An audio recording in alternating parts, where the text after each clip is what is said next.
जपानी बाहुल्यांच्या वाढत्या मागणीत भारतीय पद्धतीच्या बाहुल्यांची विचारणा होऊ लागली.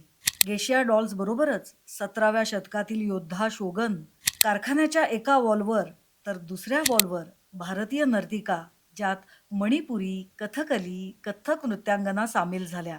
महाराष्ट्राची संस्कृती दाखविणाऱ्या वासुदेव, पोतराज, मावळा, लावणी नर्तिका याही बाहुल्या सामील झाल्या. वारकरी, नवरा नवरी, वरात अशा असंख्य बाहुल्या सज्ज झाल्या. आपण मुलांना माझ्या मोबाईलची खेळू नको, माझ्या लॅपटॉपची खेळू नको असं निगेटिव्ह सांगतो, पण कर काय हे सांगत नाही. बरं, पालकांना स्वतःला हस्तव्यवसायाची फारशी माहिती नसते. अशा करता एक जपानी उगम असलेला प्रॉडक्ट मी सुरू केला. सरांनी तयार केलेली लहान मुलांसाठीची विविध क्राफ्ट किट्स अतिशय प्रसिद्ध आहेत. फुलपाखरू, फिंगर पपेट्स, झाडावर चढणारे माकड, सायन्स प्रोजेक्ट, हरवलेला महाराष्ट्र असा बौद्धिक खाऊ मुलांसाठी निरीक्षण, अभ्यास, करमणूक या सगळ्यासाठी पूरक ठरतो.